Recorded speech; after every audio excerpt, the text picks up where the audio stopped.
Right, I'm back to talk to you about aliens and UFOs a little bit. So, if you watch the interview that I posted Monday, that Bob Lazar guy, I've heard critics of his say that this guy's a kook. He's looking for attention. Yada yada yada. They discredit him for one reason or another.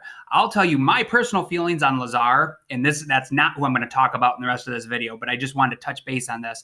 I think to me, maybe it's just because I want to believe I have the bias that I want aliens to be there and I find this stuff awesome. I feel like Bob Lazar is kind of a credible source because if he really wanted attention, he would have a bunch of documentaries and movies made about him, and he'd be doing interviews on CNN and MSNBC and Fox, and he doesn't do any of that. He does have a documentary that was made years ago when he first came out and talked about all this, and then he has people hound him all the time and want him to do interviews, and he basically wants to be left alone from what I can gather of it. But he did do the Joe Rogan interview, which is a big one, and he said in that interview, if you watch the whole thing, he basically said, hey, I'm telling my story one more time. Now leave me alone. I'm just going to live out my retirement. Now, typically, I would think that people that are seeking attention and they want to be on everything and they want their face everywhere, that's who I would question most. Usually, generally, for people that are making stuff up or lying, being dishonest, etc. Because he isn't seeking attention so much, that makes him more credible, at least in my mind. Now, is he making it all up? Could he be? He could be. I don't know. All I know is for sure that he definitely did work at like Area 51 out in that base where allegedly the U.S. military had confiscated or found a UFO and was trying to do tests on it. So I thought his interview was pretty interesting. I know that was a pretty long one. I'd imagine most of you probably didn't watch the whole interview, but hopefully you at least enjoyed a few of the clips. Now, today, this guy that I'm going to show a much shorter interview of him. It's this Commander David Fravor. He is a Top Gun military pilot. Have you ever seen the movie Top Gun? I know they remade it, but it was an old Tom Cruise movie. So that if you're a Top Gun, that means you are like the best of the best pilots. This guy was a Navy pilot for many years. He's a commander, which is way high up in the Navy rankings, or the rank. He is a like stand-up dude. He is not a quack at all. He is one of the most like reliable, upstanding community members I could really think of when you just look at this guy's resume and record.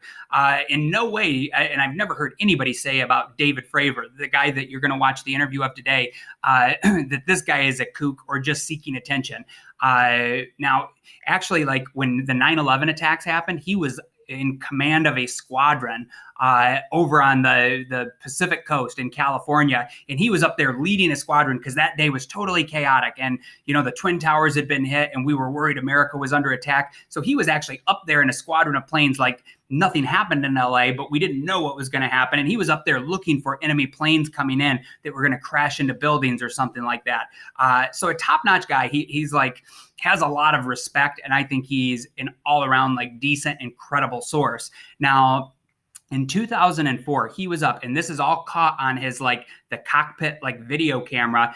He saw what is a UFO, you know what I mean? Now, was it an alien or not? We don't know, but it was definitely an unidentified flying object. And I guess they've seen these out quite regularly in this area out in California, where it was a tic-tac shaped like ship of some sort, airship that was floating around, and it was going in all different directions. It would go up and down. And he said, this thing was moving like no plane could possibly move. We don't have technology. There is no plane in the Air Force, in the American, Chinese, or Russian Air Force, any of them that we know of that could move any way like this. And it's caught on camera. Now, the video is from a fighter jet like cockpit kind of camera that they have rigged up there. It's kind of grainy footage. It's hard to make it out.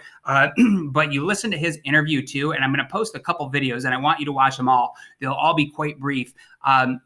Where he tells you his story, you know, just kind of summing it up. He also, I think, says, I'm not just looking for attention, but he's like, I saw this up there and I didn't want to lie about it. And I'm telling the truth. And now just recently here in the last few years, the Pentagon or like the American military has released all of that cockpit footage. And it's kind of mind boggling, man. I mean, I don't know how you explain that away. Now, will I say I have any answers on it? Do I know that it was aliens for sure or what the heck it was? I have no idea, but I think it's really fun to think about it and to have conversations and speculate about it a little bit. So Anyway, after watching my video, tune into the little snippets that I have on Commander David Fravor, and then I want you to kind of evaluate him as a source. Tell me, do you think he's believable? And then I'm going to have you talk a little bit about what the heck do you think that Tic Tac looking airship of sorts, what was it?